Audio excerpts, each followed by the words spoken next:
저희 그 초기 화면에 보면 제 가운데 맨 앞줄에 어딘가에 있을 거예요. 한번 숨은 그림 찾기 찾아보시면 재밌을 것 같고요. 네, 저희 그 인포뱅크 잠깐 한 5분 정도 소개를 먼저 드리고 오늘 그 주제 발표를 하도록 하겠습니다. 저희 인포뱅크는 이제 막 25년 된 청년 기업이고요. 저희도 이제 스타트업입니다. 저희 회사 그 서비스는 여러분들이 굉장히 친숙한 서비스예요. 여러분들 그 신용카드 긁으면 문자 날라오죠. 예. 98년도에 인포뱅크가 제일 먼저 시작한 서비스고요. 그 다음에 K-팝 스타나 슈퍼스타 K 이런 데 보면 문자 투표 하시죠. 아마 계신 분들 한 번씩 다 해보셨을 것 같은데 그 문자 투표 서비스도 인포뱅크가 98년에 처음 시작해서 지금까지 독점으로 진행을 하고 있는 서비스입니다. 그 밖에 이제 여러분들 차에 타면 이제 AVN이라고 앞에 텔레미틱스라고도 알려져 있는데 그 부분에 솔루션 공급을 하고 있고 현재는 이제 자율주행 쪽 솔루션 개발을 진행을 하고 있습니다. 저희 회사는 굉장히 독특한 구조로 좀 이루어져 있는데요. 6개의 이제 스타트업 독립된 사업부로 구성이 되어 있고 각 사업부가 각자 독립 경영을 합니다. 수익이 나면 회사에 50% 주고 50%는 사업부가 갖습니다. 저는 이제 투자 사업부를 맡고 있고 투자 사업부가 잘 투자를 해서 수익을 많이 내면 저희 사업부가 많은 수익을 가져가는 그런 구조로 이루어져 있다고 보시면 될 것 같고요. 현재까지 약 140개 조금 넘는 투자 포트폴리오를 갖고 있고 저희가 주로 이제 B2B 사업을 하다 보니까 B2B 고객이 굉장히 많아요. 그래서 한 15,000에서 2만 개 정도의 B2B 고객을 갖고 있고 매출은 연결 기준으로 한 1,000억 정도 이상 되고 있고 저희 회사는 또 특허 경영을 굉장히 열심히 하고 있는 회사 중에 하나고요. 그래서 오늘 주제도 특허 포트폴리오를 주제로 갖고 나왔습니다. 현재 약 한 800개 정도 인포뱅크 내 자체 특허 포트폴리오를 보유를 하고 있습니다. 저희 회사가 매번 이제 B2B 사업만 하다 보니까 저희도 이제 B2C 사업을 하고 싶은 갈망이 굉장히 컸어요. 그래서 여러분들은 잘 아시는 분들은 많이 아실 텐데 카카오톡 나오기 전에 MN톡이라고 있었어요. 여기 쓰신 분 계실까요? MN톡이 국내 최초 메신저 서비스로 먼저 카카오보다 먼저 론칭을 했었고 저희가 100만까지는 먼저 갔을 거예요. 그래서 한 2달 가까이 계속 앱스토어 1위를 지켰고 그러다가 이제 회사에서 난리가 났죠. 야, 왜 우리 수익 모델을 까먹는 그 무료 서비스를 하냐. 그래서 2명이 남아서 관리를 하고 나머지는 다 이제 다른 일을 하는 와중에 이제 카카오톡이 짠 등장을 해서 역전을 시켰죠. 그 이후에 저희가 한 50명 금액으로는 한 50억 이상 투자를 해서 그걸 다시 뒤집으려고 한 2년간 무진 애를 썼는데 이게 플랫폼 사업이 한번 뒤집히니까 다시 역전이 안 되더라고요. 그 밖에도 굉장히 많은 B2C 사업을 진행을 했었어요. 근데 이게 그 B2B 사업을 주로 하던 회사가 B2C 사업을 하니까 할 때마다 실패를 했습니다. 실패를 했었고 사내벤처 제도도 만들어 보고 여러 가지 신사업들을 했는데 굉장히 많이 힘들었죠. 특히 이제 사내벤처 할 때 좀 느꼈던 일인데 한 6개월간은 그 팀들이 굉장히 열심히 했어요. 집에도 안 가고 굉장히 열심히 했는데 6개월 후에 이제 MVP가 론칭이 되고 반응이 안 좋으니까 그걸 극복을 하는 게 아니라 다시 사업부로 빨리 돌아가는 그런 게 반복이 되던 와중에 저희가 프라이머라고는 다 아시죠? 프라이머에 저희가 상기부터 LP로 참여를 하게 됩니다. 그 안에서 저희가 이제 스타트업들이 어떻게 사업을 하는지 보고 굉장히 큰 감동을 받았죠. 그러면서 저희 경영진도 생각을 좀 바꾸게 됐어요. 여기 나온 영화들의 공통점이 2가지 있습니다. 시간 관계상 질문은 생략하고 첫 번째 공통점은 이 영화들 모두 1000만 명 이상 관람을 한 영화들입니다. 그리고 또 하나 공통점이 있죠. 지금은 이제 미투 운동 때문에 못 나오시는데 오달수 씨가 여기 다 조연으로 출연을 하세요. 그래서 한때 영화계에서는 오달수 씨가 조연으로 출연을 하면 1000만 이상 간다. 그래서 그분 애칭이 1000만 요정이라는 그런 별명을 갖고 계셨죠. 그래서 인포뱅크도 직접 우리가 주연이 돼서 직접 사업을 하지 말고 스타트업에 투자를 해서 그들의 조연 역할을 하면서 그들을 키우는 그런 역할을 하자. 그래서 우리는 스타트업들을 유니콘으로 보내는 유니콘 요정이 되자. 예. 그런 캐치플레이를 걸고 열심히 투자를 시작을 했습니다. 그게 16년 저희가 팁스 처음 시작하면서 그렇게 열심히 투자를 진행을 해왔고요. 지금은 약 140개 넘는 이제 투자 포트폴리오를 각 분야별로 구축을 해서 지금 같이 사업을 열심히 도와주면서 같이 키우고 있습니다. 지금까지 특허 저희 이제 140개 포트폴리오 중에 팁스에 선정된 팀은 44개고요. 올해 9개 했는데 그래도 8개 선정됐어요. 이 자리를 빌어서 다시 팁스 협회 관계자님들께 감사의 말씀을 드립니다. 저희 회사는 좀 특이한 엑셀러레이터라고 할 수 있는데 여러 가지 보육 프로그램을 갖고 있는 건 다른 A씨분들하고 비슷하다고 볼 수 있고, 저희는 25년간 자체 사업을 해왔잖아요. 그래서 어떤 부분이 사업이 어렵고 어떤 부분에서 실패를 하게 되고 그런 경험치와 노하우들을 갖고 스타트업 여러분들의 마케팅, 홍보, 사업화 이런 것들을 지원을 하고 있습니다. 그리고 또 하나 좀 특이하다고 할 수 있는 거는 인포뱅크도 이제 자체적으로 특허 포트폴리오를 구축을 하고 있잖아요. 저희 회사가 특허 경영에 굉장히 강점을 두고 중요시 여기게 하는 이유가 딱 2가지 있어요. 제가 아까 처음에 저희 대표 서비스가 카드 긁으면 문자 보내주는 기업용 메시징 서비스라고 말씀드렸는데 당시에 처음에 개발되고 매출이 한 전체 시장 규모가 한 500억 정도 될 때까지는 거의 인포뱅크가 다 했어요. 예. 그러다가 이게 시장 규모가 500억 이상 커지면서 저희의 고객사들이 저희의 경쟁사로 들어오기 시작해요. KT, LG 플러스 이런 분들이 고객사에서 이제 경쟁사로 들어오면서 지금은 시장 규모가 한 1조 5천억, 2조 원 가까이 굉장히 큰 시장을 형성을 했는데 인포뱅크가 처음 개발해서 처음 사업을 시작했음에도 불구하고 시장 점유율이 10%도 안 돼요. 다 뺏겼죠. 그런 아픔이 있었고 그 다음에 문자 투표 같은 경우도 그 당시에 이제 메시징하고 문자 투표 다 그 특허를 못 냈던 이유가 98년도에 이제 IMF 때문에 회사가 어려웠어요. 그래서 이제 기업용 메시징 서비스는 특허를 한 건도 못 냈고 문자 투표는 그나마 딱 한 건을 출원을 했어요. 근데 돈이 없어갖고 해외 출원을 못했어요. 저희가 지금 문자 투표는 독점을 하고 있습니다. 독점을 하고 있는데 국내 시장 규모가 얼마 안 되거든요. 근데 유럽이나 미국 합치면 한 5조 원 정도 시장이 돼요. 저희가 해외 출원이 돼서 그 특허가 미국이나 유럽에 등록이 돼 있었으면 저희가 매년 로열티로 1%, 5조의 1%면 얼마일까요? 매년 한 500억씩 로열티를 받는 그걸 놓친 아쉬움, 그런 안타까움 때문에 인포뱅크는 새로 신사업을 하거나 어떤 새로운 걸 할 때 특허 포트폴리오로 보호가 안 되면 아예 사업을 안 합니다. 근데 그런 경영 철학을 저희 투자하는데도 고스란히 옮겨갔고요. 그래서 저희가 투자하는 스타트업들은 포트폴리오를 짜줍니다. 그래서 지금 현재 한 5년간 저희 포트폴리오 중에 한 80개의 기업은 저희가 약 한 1,600건 정도 특허 출원을 지원을 하고 있어요.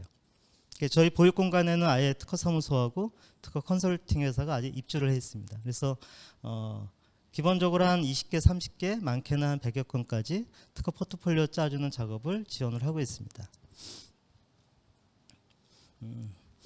자, 이제 회사 자랑은 여기까지 하고요. 오늘 제가 이제 특허 포트폴리오 전략이라는 주제로 키노트 발표를 하게 됐는데요. 이게 굉장히 중요한 내용이에요. 그래서 꼭 한번 이 자리를 빌어서 한번 말씀을 드리고 싶었고, 전 세계적으로 특허 전략 그러면은 공통적으로 첫 번째로 꼽는 전략이 있습니다. 특허 전략도 굉장히 많아요. 여러 가지 전략들이 있는데 여러분들이 모르는 굉장히 다양한 전략들도 있습니다. 근데 그 중에 첫 번째로 꼽는 전략이 뭐야 그러면 미국, 일본, 중국 다 공통적으로 말하는 전략, 첫 번째 전략이 있어요. 그게 특허 포트폴리오 전략이에요. 잘 와닿지가 않죠, 포트폴리오 전략 그러면. 제가 오늘은 제가 주로 이제 사례 위주로 스토리로 쭉 말씀을 드릴게요. 그래야지 스토리가 전달이 되면 기억이 오래 남아요, 안 까먹고. 이 A사라는 회사는 뭘 하는 회사냐면 여러분 커피 전문점 가면은 뭐 이런 카드 같은 거 하나 주잖아요. 예. 거기다가 스탬프를 10개 찍으면 예, 커피를 한 잔 공짜로 주는 예. 그거를 이 회사는 이걸로 받아요. 예. 그러니까 모바일 스탬프 서비스를 하는 회사예요. 근데 이 회사가 이제 저도 이제 IR 행사 이런 데 많이 쫓아다니는데 IR을 할 때 이제 페이지 하나에다 이렇게 숫자 3개를 딱 띄웁니다. 400 플러스, 100 플러스, 300 플러스 이렇게 숫자 3개를 딱 띄워요. 예. 첫 번째 400 플러스는 이 회사가 모바일 스탬프 서비스 시작한 지 얼마 안 되는데 누적 투자 금액이 400억이 넘었다. 우리는 400억 이상 투자를 받았고 매출이 100억 이상 나고 있다. 예. 그리고 앞에 두 가지 숫자를 가능하게 한 게 뒤에 300 플러스라고 얘기를 해요. 예. 그게 뭘까요? 예. 모바일 스탬프 서비스 관련된 특허가 300개가 넘어요. 예. 그래서 이 회사가 마케팅을 하러 가죠. 마케팅을 하러 가요. 그래서 이제 주로 이제 프랜차이저 마케팅을 해야 되니까 예를 들어서 예, 스타벅스를 갔어요. 스타벅스 가서 이제 막 설명을 하죠. 담당자한테. 야, 이제 시대도 바뀌었는데 너희 카드 말고 모바일로 가라. 그러면 고객이 커피를 몇 잔 먹었는지 나오잖아요. 고객 CRM도 되고 너희 지점 관리도 모바일로 가능해. 쫙 설명을 해요. 그럼 담당자가 그래 우리도 이제 시대가 바뀌었으니까 종이 말고 모바일로 가야겠다. 그래서 거기까지는 쫙 잘 가요. 예. 근데 나중에 이런 말을 하죠. 여러분도 이제 마케팅 하다 보면 그런 경험을 많이 느꼈을 텐데, 야 근데 왜 너랑 이렇게 되는 거예요? 야 그냥 내가 한 인력을 줄 테니까 그 솔루션을 만들어서 날 줘. 그러면 내가 우리 앱에 탑재해서 직접 할래. 야 아니면 너희 조건이 너무 센데 야 그거 말고 QR코드 찍는 거부터 방식도 여러 개 같은데 우리 조건 맞는 딴 데랑 할래. 이렇게 나오거든요.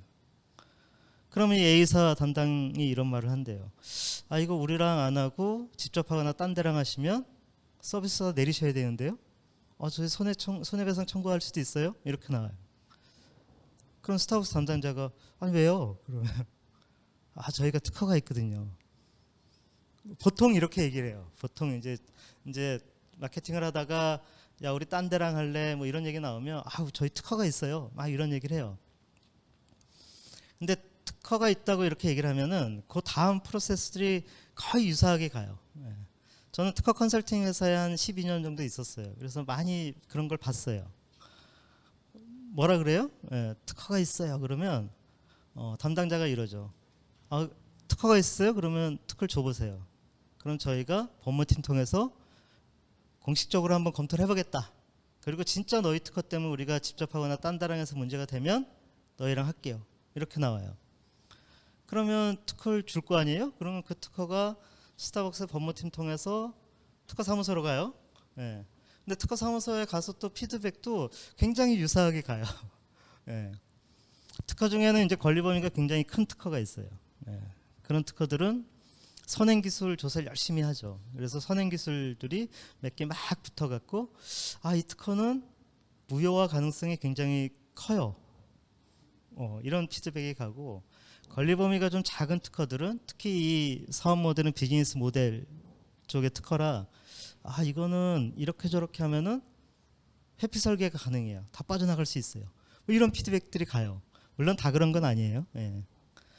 그러면 스타벅스에서 담당자가 A 회사 담당한테 뭐라 그러겠어요? 야, 너희 거 그 법무적으로 다 검토를 해봤는데, 야 그냥 해도 된다는데 왜 이렇게 나와요? 예. 그럼 A라는 회사가 할 수 있는 게 뭐가 있을까요? 예. 없어요. 예. 그 상황에서 뭐 소송을 할 것도 아니고 뭐 할 수 있는 게 없어요. 근데 이 회사는 저희가 특허 있거든요라고 얘기를 안 한대요. 예. 근데 어떻게 보면 똑같은 얘기인데 차장님 우리 모바일 스탬프 관련된 특허가 300개가 넘는데요? 이렇게 얘기를 한대요. 예. 그럼 담당자 입장에서는 처음에 반응이 그렇죠. 야 무슨 뻥치지 마.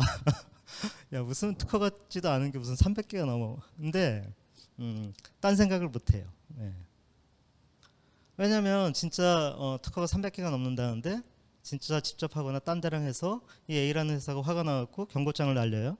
몇 개를 날릴 수 있냐면 300개를 날릴 수 있어요. 예, 특허 건당 날릴 수가 있으니까. 그러면 스타벅스 난리 날 거 아니에요. 갑자기 대한민국의 무슨 듣보잡 회사가 글로벌 대기업 스타벅스에 지금 경고장을 300개를 날렸어요. 회사가 난리가 날 거고 담당자를 찾겠죠. 야, 이거 담당이 누구냐? 저쪽에서 이제 저기 계신 분이 저요 그러고 야, 너 얘네 특허 있는 줄 알았어 몰랐어? 그러면 아, 진짜 알았는데요. 야, 얘네가 특허 300개가 넘는다는데? 그것도 알았어? 아, 그것도 알았는데요. 야, 근데 그걸 왜 쌩깠어? 야, 그 소송비 네가 될 거야? 예, 잘리죠 진짜. 예. 그래 담당자 입장에서는 특허가 300개가 넘어 그러면 직접 하거나 딴 데랑 할 수 있는 그런 용기를 못 갖죠. 예. 근데 한편 이렇게 생각해 보면 스타벅스 입장은 굉장히 틀릴 거 아니에요. 그렇잖아요. 일단 첫 번째 괘씸하겠죠. 예. 아니 진짜 어디서 들어보지도 못한 대한민국 조그만 회사가 감히 우리한테 300개를 던져? 야, 이런 거 자꾸 놔두면 자꾸 이런 유사한 사례가 올라오니까 이참에 아예 밟아버려. 뭐 이렇게 나올 수도 있어요. 예. 그러니까 스타벅스 입장에서는 충분히 그럴 수 있겠죠. 근데 몇 가지 이유 때문에 안 돼요. 예. 자, 일단 300개를 받았으면 내용을 확인을 해야 될 거 아니에요. 특허도 조사를 해야 되고 회신도 줘야 되고. 예. 건당 못해도 한 100만 원은 들 거예요. 예. 그럼 얼마가 들어가요? 300건이니까 3억이 들어가요. 예. 근데 스타벅스 입장에서는 3억이 돈이 아닐 수도 있어. 예. 두 번째 문제. 특허 소송은 300개를 붙었으면 300개를 다 이겨야 돼요. 예. 299개를 이겼는데 한 건을 져서 그 사업을 못하면 합의를 봐야 되잖아요. 예. 그 증거예요. 예. 그 다 이겨야 된다는 부담감도 있어. 그랬더니 그걸 맡는 데서는 아, 이거 300개 다 쓰레기예요. 저희한테 맡기면 120%다 이길 수 있어요. 이런 얘기를 해요. 자, 소송은 100만 원 갖고 안 돼요. 예. 한 번 소송하는데 평균 한 1억은 들어가요. 그 300억이 들어간대. 야, 우리 스타벅스야, 한번 해봐. 예, 거기까지는 갈 수가 있어요. 거기까지는 갈 수가 있는데 그러고 나면 두 번째 문제가 발생을 하죠. 예, 그렇게 해서 진짜 300개 소송이 붙으면 아마 여기 계신 분들이 다 집에 가서 9시 뉴스를 딱 틀면 거기 헤드라인 기사가 다 그게 뜰 거예요. 예, 글로벌 대기업 스타벅스가 대한민국의 스타트업이 지금까지 사업하면서 열심히 모은 300건의 특허를 다 죽이겠다고 소송을 시작했다. 예, 그 욕 엄청 먹겠죠. 예. 그 고민이 굉장히 많이 될 거예요. 야, 이 칼을 뽑았는데 집어넣어 말어. 예. 야, 욕한다고, 응? 욕한다고 스타벅스 커피 안 먹을 거 아니야. 진행해. 그렇게까지는 갈 수가 있는데 그렇게 해서 진짜 막 300억 쓰고 돈 쓰고 욕 먹고 해서 300개를 다 이기고 나면 제가 볼 때는 이제 마지막 이유 때문에 거기까지 안 가더라고요. 그렇게 해서 진짜 300개 소송이 끝나고 나면 회사에 막 여러 명이 찾아와요. 찾아와서 막 등을 토닥이면서 옆에서 막 박수를 치는 거예요. 누가 그래요? 예, 커피빈, 카페베네 뭐 이런 경쟁사들이 와갖고 막 박수치고 등 두들겨 주고 있는 거예요. 예. 야, 우리도 걔네 이거 한번 찍을 때마다 얼마씩 빼가는데 직접 하거나 딴 데랑 하고 싶은데 아, 쟤네가 특허가 300개가 있다는데 무시할 수도 없고 그래서 다시 카드로 돌아가야 되나? 굉장히 많은 고민을 하고 있는데 너희가 깔끔하게 해결해 줬어. 그게 무임승차한 거잖아요. 예. 그러니까 내가 300억 쓰고 욕먹고 이건 다 용납이 되는데 내 경쟁사들이 나는 전쟁터에서 피려고 하면서 싸웠는데 그 무임승차하는 꼴은 도저히 못 본대요. 예. 그래서 차라리 쟤랑 300건의 특허를 막 지지고 볶고 싸우느니 쟤하고만 손을 잡으면 이 시장을 먹을 수 있어. 이렇게 바뀌어요 생각이. 예. 회사가 크든 작든. 예. 그렇잖아요. 얘네 300개 있고 우리 돈 있고 경쟁사가 하려고 그러면 야 300개 날려주세요. 그러면 날리면 돈 되고 예. 아, 시장을 먹을 수 있겠구나 라고 생각의 전환이 생기는 거죠. 그게 포트폴리오예요. 예. 똑같아요 투자도. 저희가 이제 웰컴 투 팁스 이런 거 이제 지방 행사를 쭉 하면 이제 운영사들 심사역들 쫙 가요. 한 10명 가서 이제 한 10팀 발표하면 이제 나중에 10개 중에 마음에 드는 거 3개씩 고르세요. 막 해갖고 1, 2, 3등 상을 주는데 전부 다 다른 운영사고 다른 성격의 심사역인데 그 세 개 뽑는 거는 거의 한 8, 90%는 비슷할 거예요. 네. 아이템이 굉장히 훌륭해. 아이디어 진짜 좋다. 아이템 훌륭해. 근데 아이템만 갖고 투자가 안 되잖아요. 시장 규모가 있어야 되니까. 시장 규모도 엄청 커. 근데 팀도 좋아. 이거 세 박자가 이루어지면은 투자자들은 누구나 다 투자를 하고 싶어해요. 야, 저게 아이템도 좋고 시장도 크고 팀도 엄청나다. 다 투자를 하고 싶어해. 근데 딱 하나 이제 그 질문이 하나 나오죠. 야, 근데 저거 구글이 들어오면 어떡하지? 야, 중국에서 똑같은 기능의 제품이 절반 가격에 나오면 어떡하지? 그러니까 진입장벽의 이슈가 꼭 튀어나와요. 근데 여러분들이 프리-A, 시리즈 A 초기 단계에서 투자를 유치하고 막 그럴 땐 이 진입장벽의 이슈가 아주 크진 않을 수 있어요. 근데 이게 B, C, 뭐 M&A, IPO 이렇게 갈수록 진입장벽에 대한 이슈가 계속 커져요. 그렇잖아요? 내가 여기다가 500억을 투자를 해야 되는데 갑자기 구글이 쑥 들어와갖고 하루아침에 접어야 돼. 경쟁사가 큰 데들이 생기면 돈이 많이 들어가잖아요. 그래서 실제 B 이상 가거나 할 때는 갖고 있는 특허나 이런 게 특허 사무소 가서 클레임 분석이나 청구항 분석을 다 해요. 제가 보니까 진입장벽의 이슈가 나오면 대표님들이 두 부류가 계세요. 한 부류는 이거 내가 제일 먼저 시작을 했고 나름 노하우가 있다. 그래서 내가 지금 이 정도 하고 있는데 남들이 내 걸 보고 이렇게 쫓아올 때면 나는 이렇게 가 있을 거예요. 막 이런 말씀들을 하세요. 근데 잘 안 먹혀요. 야, 너희가 이렇게 있으면 야, 구글이 이렇게 들어오지. 돈도 많고 기술력도 있고 네트워크도 있고. 그래서 잘 안 먹혀. 그리고 어떤 대표님들은 그래서 우리가 특허가 있어요 하고 특허를 몇 개 쫙 펼쳐요. 그러면 똑같은 이슈가 나오는 거예요. 야, 그 특허들이 무효 가능성은 없니? 야, 회피 설계 안 돼? 이런 이슈들이 생겨요. 이 A사는 걱정하지 마세요. 이거 저희밖에 못해요. 하고 특허를 300개를 쫙 펼쳐요.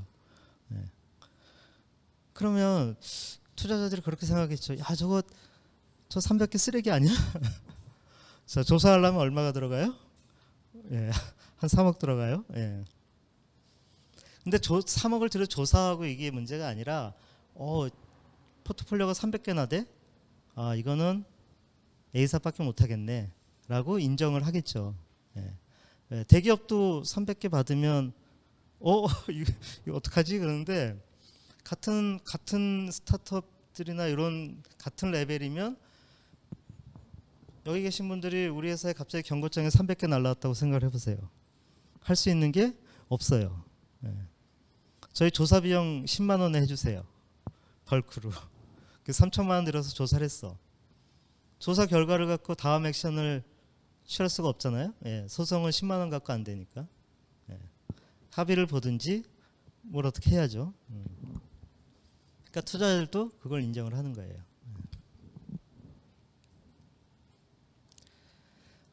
그래서 포트폴리오는 물론 특허가 질이 중요하지 않다 뭐 이런 말이 아니에요. 특허의 질도 굉장히 중요하죠. 하나 진짜 괜찮은 질 좋은 특허가 미국도 가야 되고 일본도 가야 되고 중국에 가야 되고 비용이 많이 드니까 질 좋은 특허도 굉장히 필요한데 질만큼 중요한 게 양이에요. 감히 제가 나한테 못 덤비게. 그걸 갖고 마케팅에도 활용을 하고 투자나 이런 쪽에도 활용을 하고 뭐 M&A나 IPO도 마찬가지예요. 구글이나 이런 데서 이제 M&A 많이 하잖아요. 근데 구글이 M&A 하거나 할 때 제일 먼저 보는 게 특허 포트폴리오가 있다 없다예요. 예를 들어서 A라는 회사랑 B라는 회사랑 둘 다 1000억에 인수를 하려고 그러는데 이 회사는 특허가 한 건이고 이 회사는 특허가 1000건이에요. 그러면 한 건의 특허를 갖고 있는 회사는 내부에서 그런 프로세스를 타야죠. 이 한 건의 특허가 1000억의 가치가 있어? 절대 무효가 되면 안 되고 절대 빠져나갈 수 없어야 되는 특허여야 되죠. 세상에 물질 특허나 이런 거 말고는 그런 특허를 찾기가 힘들어요. 그러면 내부적으로 프로세스를 타다가 회사 가치에 동그라미 한두 개가 빠지거나 딜이 깨질 수도 있죠. 근데 B라는 회사는 특허가 1000건이래. 그럼 미국에서 특허 한 건의 평균 거래 가격이 1억이에요. 그러면 굉장히 단순해지죠. 한 건 곱하기 1000건 곱하기 1억은 1000억. 그걸로 그냥 가는 거예요. 예. 그래서 인수를 했는데 그 인수한 회사의 아이템을 누군가 하려고 그래. 그럼 이 회사는 간단해요. 그냥 1000개를 저쪽에 던지면 되는 거죠. 예. 조사는 저기서 하면 되니까. 예. 그게 포트폴리오 위력이에요. 그리고 제일 중요한 거는 제가 적은 거에 맨 마지막 불필요한 소송 견제. 인포뱅크가 아까 그 문자 투표 관련된 특허가 딱 한 건 있다 그랬잖아요. 예. 저희가 소송을 20번 넘게 했어요. 예. 왜? 그 특허 한 건을 죽이면 누구나 다 문자 투표를 할 수 있잖아요. 예. 소송을 20번 넘게 했고 소송비만 10억을 넘게 쓴 것 같아요. 10억을 아직 벌었는지 모르겠는데 예. 그러니까 여러분들이 생각을 해보면 똑같아요. 나랑 내 경쟁사가, 그러니까 우리가 어떤 굉장히 훌륭한 UI나 UX를 구현을 했다거나 아니면 굉장히 독특한 아이디어로 제품을 만들었어요. 그럼 우리 경쟁사가 그걸 보면은 뭘 하고 싶어요? 따라하고 싶죠. 야, 저거 아이디어 끝내주네. 야, 저거 먹히네. 그러니까 하고 싶어, 저거를. 근데 저 회사가 대표가 계속 신문 뭐 이런 뭐 SNS 이런 데다가 야, 이거는 우리 특허 있어 하면서 막 자랑을 한 거야. 그러면 경쟁사들이 그럴 거 아니에요. 야, 저걸 따라하고 싶은데 특허가 있다는데 저걸 그냥 하자니 좀 찜찜하잖아요. 그러면 상담을 받으러 가겠죠. 어디로 가요? 특허사무소를 가든 뭐 특허 전문한테 가요. 상담을 받으면 방법이 두 가지나 있대. 아, 그 특허 조사를 해보니까 선행 기술들도 엄청 많은데 이거 무효 가능할 것 같은데요? 이런 코멘트를 받아요. 아, 그 무효까지 가기 그러면 권리범위 확인 심판이라고 있어요. 그 특허랑 지금 하려는 거랑 전혀 상관이 없다는 걸 미리 심판을 받아 놓으세요. 이런 코멘트를 받아요. 그러면 어떡하겠어요? 네. 그러니까 제가 특허권자인데 저는 공격을 안 했어요. 그냥 나는 가만히 있는데 엄하게 공격이 들어와. 무효 소송이 들어오는 거예요. 네. 그러면 대응을 해야죠. 네. 인포뱅크도 20번 넘는 소송을 저희가 먼저 한 적이 없어요. 네. 다 들어온 거예요. 네. 그걸 지키기 위해서 10억 넘게 쓰면서 20번 이상의 소송을 진행을 했어요. 시간도 엄청 뺏겼죠. 네. 근데 만약에 내가 갖고 있는 서비스나 제품, 솔루션 이게 특허가 관련 특허가 뭐 30개, 50개 이렇게 돼. 그럼 상대방이 쉽게 무효 소송을 할 수 있어요? 못하죠. 네. 왜? 30개를 해야 되니까. 그죠? 네. 그게 포트폴리오예요. 그래서 여러분들이 하고 있는 사업 모델에 대해서 굉장히 나 당연히 특허는 있죠. 2건 내고 3건 내고 여러 건 있어요. 그래도 제가 생각하는 기준은 최소 20개, 30개 그 이상의 포트폴리오를 갖고 있으면 절대 남들이 우리가 갖고 있는 포트폴리오를 우습게 못 봐요. 그게 포트폴리오 전략이에요. 자, 근데 제가 이런 얘기하면 이제 여기 3가지의 어떤 문제점이 발생이 되죠. 자, 비용은 어떻게 할 거냐. 특허 한 건 출원하는데 보통 150만 원 내고 중간 사건 50만 원 100만 원 하고 성공보수 150하면 350, 400 그 정도 들어가잖아요. 그 100건이면 3, 4억이 들어가는 거고 아까 A라는 회사처럼 300건이 넘으면 특허 비용만 한 10억 가까이 들어가야 되는 거예요. 근데 비용 문제는 여기서 제가 잘 말씀을 드리지를 못할 것 같은데 저도 제가 아는 후배의 어떤 하나의 단일 아이템 갖고 포트폴리오 짜준 적이 있는데 그 포트폴리오 짜준 개수가 480건이었어요. 근데 전체 비용은 국내 출원 비용은 500만 원이 안 들었어요. 특허도 직접 출원할 수 있어요. 그럼 출원 비용은 13,400원이면 돼요. 그러니까 지금은 100건 출원하면 134만 원이면 되는 거죠. 물론 여기서 자꾸 오해를 하시는 부분들이 있는데 핵심 특허 몇 건은 특허사무소 통해서 하셔야 돼요. 하시고 그걸 받아서 자체적으로 주변 특허나 좀 유사한 특허들을 이렇게 옆으로 수평적으로 포트폴리오 짜는 거는 내부적으로도 열심히 좀 노력을 하시면 최소한 10건, 20건은 하실 수 있다고 봐요. 그리고 미국에는 그런 특허 컨설팅을 하는 회사들이 많아요. 그러니까 포트폴리오를 짜고, 그러니까 특화 아이템 발굴하고 포트폴리오 짜고 등록시켜서 라이센싱 사업까지 같이 연결하는 컨설팅 회사들이 많은데 우리나라는 별로 없어요. 예. 이제 특허 변리사분들, 특허 사무소 이거 위주로 구성이 되어 있는데 뭐 이유는 이제 뭐 미국, 우리나라 아직 징벌적 손해배상 제도가 도입이 안 돼서 특허가 돈이 안 된다. 이런 것 때문에 컨설팅 조직이 없는데 미국은 굉장히 많아요. 국내도 있어요. 예. 뭐 인포뱅크는 뭐 자체적으로 저희가 투자하면서 포트폴리오 짜주는 거를 컨설팅 하는 거지만 그 외에도 좀 있어요. 찾아보면. 그런 어떤 특허 전문가 조직의 도움을 받아서 진행을 하시면 비용적인 문제는 의외로 쉽게 해결할 수 있는 방법들이 나와요. 아까 그 A라는 회사도 300건 넘는 포트폴리오를 컨설팅 조직이 들어가서 포트폴리오 짜준 거예요. 비용 문제는 민감해갖고 제가 넘어갈게요. 그 다음에 쭉 얘기를 들어보면 이런 얘기가 있더라고요. 아니 근데 우리 회사는 기술이 그렇게 막 엄청나지가 않아요. 그래서 뭐 특허를 낼 만한 게 별로 없어요. 막 이런 얘기들을 하세요. 예. 왜냐하면 이제 특허 그러면 머릿속에 딱 떠오르는 게 굉장히 원천적이고 굉장히 엄청난 기술이어야 되고 막 이런 강박관념이 많이 있어요. 예. 그래서 예를 하나 제가 들어드릴게요. 여기 나와 있는 그림은 애플하고 크리에이티브 테크놀로지 소송 사례인데 애플이 예전에 이제 지금의 애플이 있게 된 동기가 2000년대 애플이 힘들었거든요. 예. 근데 지금의 애플을 만든 동기가 예전에 2000년대에 아이팟이라고 있었어요. 예. 그 아이팟이라는 MP3 플레이어가 전 세계를 석권을 하면서 지금 애플까지 몰고 온 동기. 예. 근데 그 아이팟이 그렇게 전 세계적으로 인기를 많이 끌었던 이유가 물론 디자인이 이뻤죠. 디자인이 이뻤는데 얘네만이 가진 굉장히 독특한 UI UX가 하나 있었어요. 보통 예전에는 내가 MP3 파일이 100개 들어있으면 내가 부활의 혀를 듣고 싶다. 그럼 요즘은 이렇게 쫙 올리면 되잖아요. 예. 옛날에는 눌러야 돼요. 예. 근데 아이팟은 버튼 3번만 딱 누르면 원하는 곡을 들을 수 있는 UI UX를 갖고 있었어요. 첫 번째 화면에 가요, 팝송 선택할 수 있는 화면을 띄워요.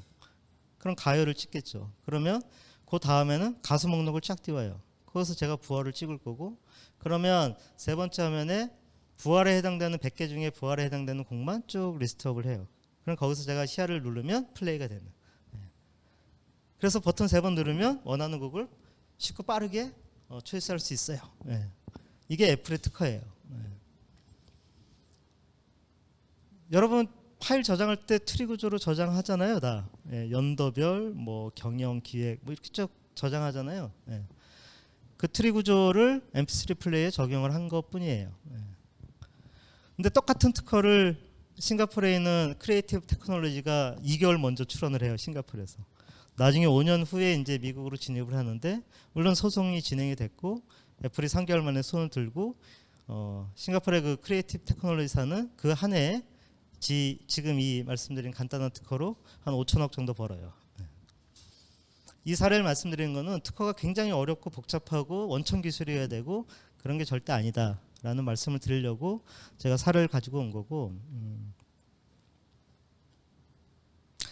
또 하나 이렇게 야 비용 해결할 수 있어 조금 노력하면 그리고 꼭 그렇게 원천 기술이 아니어도 돼. 특허는 딱 두 가지예요. 기존에 없었던 모델을 그게 서비스가 됐든 솔루션이 됐든 제품이 됐든 기존에 세상에 없었던 서비스나 솔루션 제품을 기존에 있는 여러 가지 기술을 조합해서 만들면 특허가 돼요. 그리고 기존에 다 있는 서비스 제품 솔루션인데 그거를 기존에 없었던 기술로 구현을 해도 특허가 돼요. 굉장히 단순해요. 내가 하고 있는 아이템이 2개 중에 하나가 되냐 안 되냐 갖고 특허가 돼야 안 돼를 판단하시면 될 것 같아요. 근데 또 하나 문제가 또 있대요. 아 우리는 시간이 괜찮아요? 우리는 특허를 낼 만한 아이템이 그렇게 많지가 않아요. 저희 껏해야 뭐 5건 내니까 다 해요. 막 이런 말씀들을 하세요. 근데 사례 하나만 딱 말씀을 드릴게요. 그 더더더라는 회사는 저희가 투자한 포트폴리오 중에 하나인데 음주 단속 위치 공유 서비스를 하는 회사예요. 그래서 이제 회사 이름이 더더더예요. 예, 음주 단속할 때 이제 더더더 하잖아요. 예. 근데 이 회사가 다운로드도 400만이 넘고 뭐 괜찮은 지표들을 갖고 있는데 돈을 못 벌어요. 예. 이 회사 수익 모델은 뭐냐면 보통 이제 음주단서 위치 확인하려고 뜨는 게 술을 어설프게 먹었을 때 그걸 한 번씩 띄운대요. 그리고 집에 가는 도중에 음주단속을 하면 대리를 부를 거 아니에요. 예, 대리를 연결하는 모델이 이 회사의 수익 모델이에요. 근데 한참 그 수익 모델을 갖고 다운도 많이 받았고 했는데 버튼 대리, 무슨 대리에서 대리 앱만 수십 종이 나오는 거예요. 마케팅에서 경쟁이 안 되는 거예요. 그래서 이 회사가 우리는 이 대리 앱을 들고 미국 가서 사업을 할래요. 근데 전무님이 미국 가서 사업하려면 특허가 있어야 된다며 특허 좀 만들어주세요 하고 찾아왔어요. 예. 그래서 여러 명이 모였죠. 여러 명이 모여갖고 브레인스토밍을 해요. 예. 근데 특허 아이템을 내는 제가 이 노하우인데 알려드리는 거예요. 예. 특허 아이템을 뽑으라 그러면 굉장히 안 나와요. 여러분들이 회사에 가셔갖고 직원들한테 야 우리도 특허 좀 내자, 아이디어 좀 뽑아봐. 진짜 안 나와요. 예. 근데 대한민국 사람들이 굉장히 잘하는 게 있어. 꼭 대한민국 사람이 아니라 사람들이 잘하는 게 있어요. 예. 지적질. 예. 좀 나쁘게 말하면 지적질인데 문제점을 찾는 건 굉장히 잘해요. 어떤 신사업을 발표하거나 뭘 할 때 그 아이템에 대한 문제점을 뽑는 거는 굉장히 잘들 해요. 예. 첫 번째 노하우는 문제점을 찾는 거예요. 자, 이 사업 모델 갖고 미국 가서 사업을 한다는데 특허 아이템을 뽑는다. 기존의 대리 앱들이 다 있어. 가서 할 게 없잖아요. 뭐 한국에서 하고 있는 게 미국 가서 바뀌진 않잖아요. 그래서 첫 번째 노하우를 적용을 했어요. 야, 그러면 문제점을 찾아보자. 되게 쉬워요. 6명이 앉아 계시면 6명이 돌아가면서 야, 이걸 미국 가서 사업을 할 때 문제점이 뭐가 나올까를 한 명씩 돌아가면서 얘기하는 거예요. 근데 한 명이 그런 얘기를 했어요. 아니 근데 미국에 대리가 있어요? 영화 보니까 뭐 술 먹고 운전하던데. 근데 마침 영주권자가 한 분 계셨어요. 야, 미국에도 대리가 있어. LA 시내나 가면 대리가 있는데 문제는 너랑 나랑 둘이 8만 원어치 술을 먹었는데 대리를 부르면 15만 원, 20만 원 나와. 이러는 거예요. 저희 회의 시작하자마자 10분 만에 엄청난 문제점을 발견을 한 거예요. 아니 그러면 대리비가 15만 원, 20만 원 나오면 대리 사업이 안 되겠네. 그렇잖아요. 누가 그냥 차라리 집에 가서 먹지. 네. 엄청난 문제점을 찾은 거예요. 그럼 그 다음은 되게 쉬워요. 그 문제점을 해결하기 위한 아이디어를 돌아가면서 한 명씩 얘기하는 거예요. 그날 한 2시간 회의했는데 특허 아이템이 한 30개가 넘게 나왔어요. 그중에 1등만 말씀을 잠깐 드릴게요. 대리기사가 와서 제 차를 타서 출발합니다 하고 버튼을 딱 누르면 대리기사 부를 때 출발지 정보, 목적지 정보가 서버로 올라가요. 그럼 출발지, 목적지 나오니까 당연히 내비가 되니까 예상 도착 시간이 나올 거 아니에요. 그럼 서버에서 뭘 하냐면 그 목적지 주변에 반경 50m, 반경 100m 안에 있는 우버 택시 앱을 깐 애들한테 쫙 뿌려요. 야, 1시간 있다가 요 위치로 대리기사 올 거야. 그러면 목적지 주변에 50m, 100m 안에 있는 애가 순이 아빠 오늘도 술 드셨네. 딱 찍고 나가는 거죠. 그럼 대리기사가 그 목적지에 딱 가면 뭐가 와 있어요? 우버 택시가 딱 와 있는 거죠. 그럼 그거 타고 옮기면 되니까.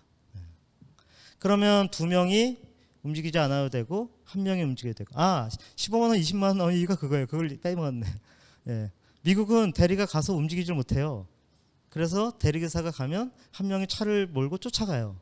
그래서 15만 원, 20만 원 나오는 거예요. 근데 지금 이 모델을 쓰면은 대리기사 혼자 움직여도 돼. 그러니까 인건비가 2명이 아니고 1명이 들어도 되고 차가 안 다녀도 돼. 그러니까 택시비 좀 드는 거죠. 우버 택시비가. 그러면 15만 원, 20만 원짜리를 7만 원, 8만 원을 낮출 수 있겠구나. 그러면 대리가 활성화가 될 수도 있겠구나. 근데 여러 가지 아이디어가 있었는데 이게 1등인 이유는 액션 모델이 같이 들어가 있었어요. 잘 되면 누가 사가요? 우버가 사가겠죠. 근데 지금 말씀드린 이 아이템 하나 갖고도 포트폴리오를 짜면은 한 20개에서 30개 정도 포트폴리오를 짜요. 그걸 처리하는 여러 가지 프로세스가 있을 거 아니에요? 제가 방금 말씀드린 그 아이디어 자체도 대리기사 폰에서 그 정보가 올라갈 수도 있지만 차에서 갈 수도 있고 그걸 처리하는 서버가 될 수도 있고 그걸 처리하는 휴대폰을 특허로 낼 수도 있고 그런 식으로 포트폴리오를 짜는 거예요. 이건 두 번째 노하우인데 시간 관계상 패스하도록 하겠습니다. 그래서 보통 제가 아까 그냥 20개, 30개 뭐 이렇게 막연히 얘기했는데 보통 내가 가진 어떤 서비스나 제품이나 솔루션에 대해서 진짜 남들이 우리 특허를 우습게 안 보고 쉽게 뭐 무효화 소송이라든지 이런 접근을 안 하려면 최소한 진짜 20개, 30개 정도 포트폴리오는 갖추셔야 되고 비용적인 측면은 뭐 나중에 저한테 연락을 주세요. 제가 간단한 코멘트 드릴게요. 네. 그리고 보통 이제 지금 준비하고 계시는 사업 모델에서 특허 아이템을 뽑는데 보통 특허는 선행기술 조사나 이런 걸 해보면 다 비슷한 시기에 몰려 있어요. 지금 내가 하고 있는 사업 모델이 향후 3년 후, 5년 후, 10년 후에는 어떻게 바뀌어 있을까? 왜? 기술이 바뀌잖아요. 환경이 바뀌고. 그럼 내가 하고 있는 사업 모델도 앞으로 3년 후, 5년 후, 10년 후면 바뀔 거라고요. 그거를 여러분들이 지금 여러분들 CTO, CEO, 뭐 CEO 다 모여갖고 지금 단계에서 브레인스토밍을 해서 특허 아이템을 뽑으셔야 돼요. 그걸 갖고 특허를 20개, 30개 포트폴리오 짜는 작업을 지금부터 조금씩 하시면 여러분이 회사가 지금은 모르겠지만 조금 더 커지고 시리즈 B 가고 C 가고 진짜 글로벌 큰 기업에서 M&A 얘기도 나오고 할 때 포트폴리오가 있다 하고 없다 하고 진짜 뒤에 동그라미 한두 개 차이 날 수 있거든요. 그래서 그거는 꼭 갖추고 사업을 진행을 하시면 도움이 될 것 같습니다. 이 뒤에 몇 가지는 시간 관계상 제가 생략을 하도록 하겠습니다. 그리고 오늘 그 데모데이 그 발표 잘 하시고요. 좋은 결실 가져가시길 저도 기원 드립니다. 네, 감사합니다.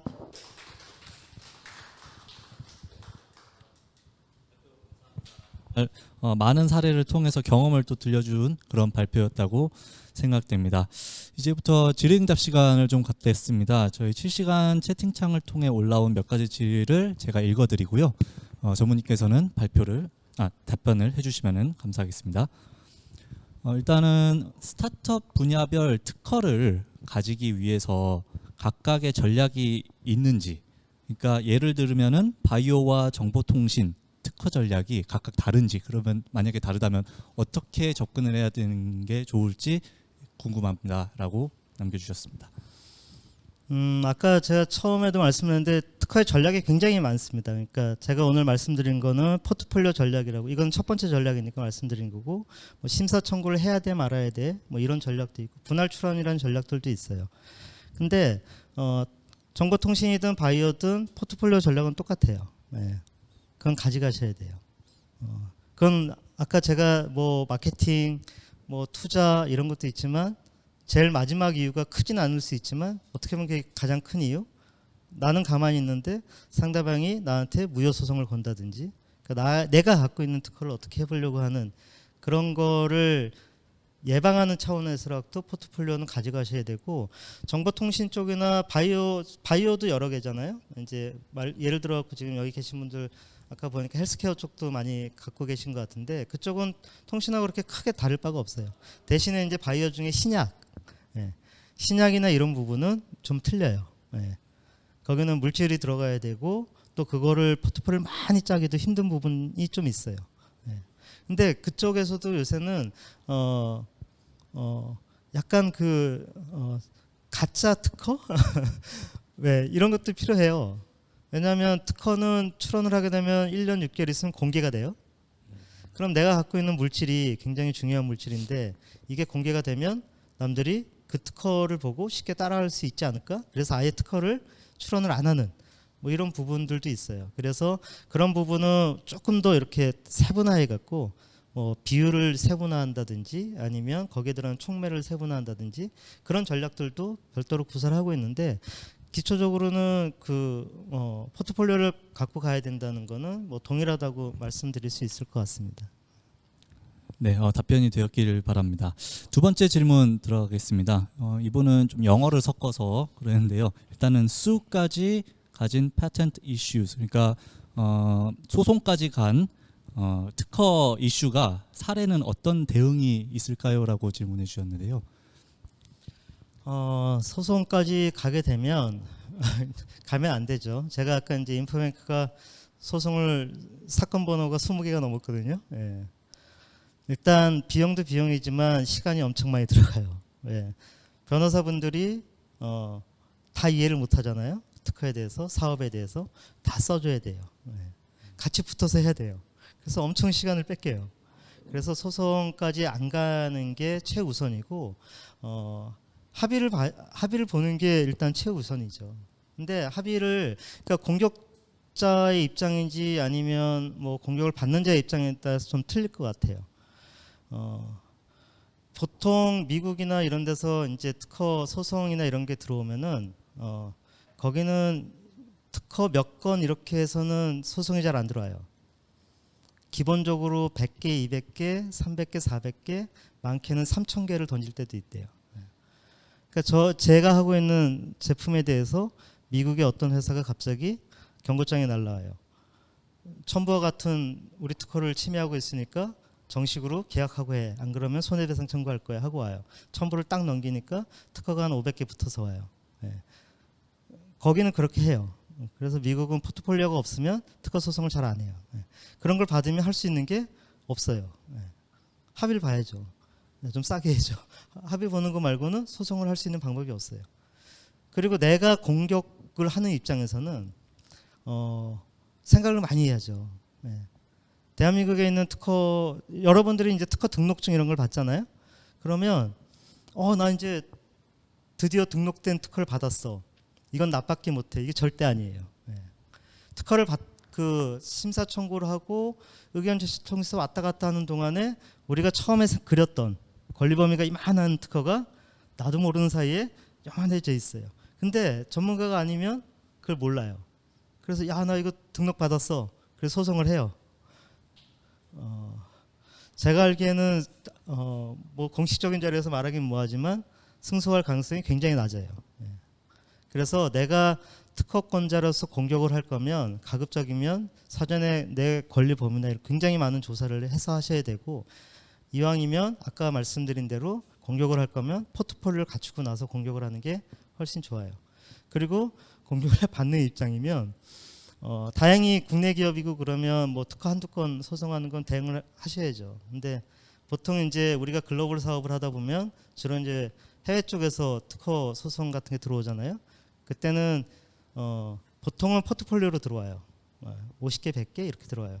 그럼 내가 갖고 있는 특허가 있으면 크로스 라이센싱이나 이런 걸로 맞대응을 할 수가 있는데 내가 가진 게 없으면 그냥 합의 보셔야죠. 그거를 뭐 수십 건 되는 특허 대응을 하면서 수십억을 쓸 수는 없잖아요. 네. 그래서 미리 좀 준비를 하시는 게 제가 볼 때는 답이 되지 않을까. 네. 네, 일단 뭐 소송까지 안 가는 게 가장 좋다라는 그쵸? 말씀이시죠. 네, 그리고 실시간 등에서 올라온 마지막 질문입니다. PCT 출원 후 개별 국가 특허 진입 시 우선 국가 지정 기준은 기존 시장성 외에 어떤 것을 더 고려해야 할까요? 라고 질문을 주셨습니다. 답변 부탁드립니다. 보통 이제 저희가 PCT 출원을 하는 이유는 이제 국내 출원을 하고 나서 1년 이내에 PCT 출원을 하거나 국내 단계 진입을 하거나 둘 중에 하나를 할 수 있어요.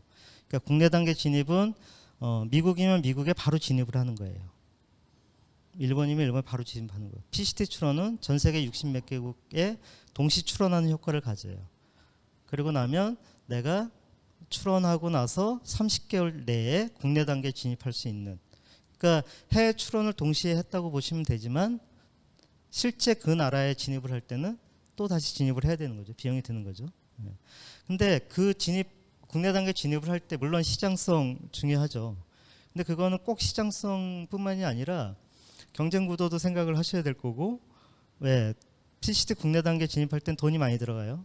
실제 돈이 많이 들어가고 그렇기 때문에 무조건 시장이 크다고 들어갈 수는 없잖아요. 왜 그 시장에서 제가 하고 있는 사업이 진짜 메이드가 돼서 어떤 결실을 맺을 수 있는지 없는지도 중요할 것 같고, 그거는 딱 뭐라고 이렇게 말씀드리긴 좀 뭐할 것 같지만 제일 좋은 거는 어느 나라에 내가 들어갔을 때 그쪽에서 어떤 사업의 시장도 중요하지만 사업의 진도가 얼마큼 나갈 수 있는지, 뭐 조인트 벤처를 만약에 설립을 한다. 그럼 당연히 특허 들어가야 되는 거고, 뭐 해당국에서 투자를 받는다. 당연히 특허 들어가야겠죠. 그런 여러 가지 복합적인 걸 갖고 결정을 하셔야 되지 않을까. 네. 네, 좀 더 신중한 마케팅 조사가 필요하다는 말씀인 걸로 이해했습니다. 네, 다음은 이제 마지막 질문입니다. 이거는 공통 질문 중에 하나인데요. 인포뱅크가 사업 초기 때, 그러니까 아마 스타트업 시절 때인 것 같습니다. 스타트업 시절 때는 비즈니스 모델에 대한 고객의 니즈 파악을 어떻게 했는지가 궁금해요라고 했는데 인포뱅크만의 어떤 노하우가 있을까요? 고객의 니즈를 파악하는데. 특허랑은 상관이 없는 것 같은데 일단 제가 인포뱅크 온 지 9년밖에 안 돼서 25년 전에는 잘 모르겠지만 저희가 주로 한 거는 이제 B2B 서비스였어요. B2B 서비스였고 인포뱅크가 제일 처음 시작한 거는 버스 도착 알림이 서비스였고 주로 이제 정부 쪽하고 사업을 진행을 했었는데 그 사업이 이제 IMF고 뭐고 해서 좀 어려웠다가 저희가 이제 메인 서비스로 나온 기업용 메시징 서비스는 당시에 이제 통신 쪽에서 그런 이슈가 있었어요. KTF 고객은 KTF끼리 문자를 보낸다든지, KTF 고객이 SKT로 문자가 안 간다든지, 그런 걸 해결하는 기술을 갖고 오면서 주로 이제 기업들 상대를 하다 보니까 기업 서비스를 먼저 시작한 것 같고 아까 말씀드렸듯이 저희가 B2C 사업은 잘 못하는 것 같아요.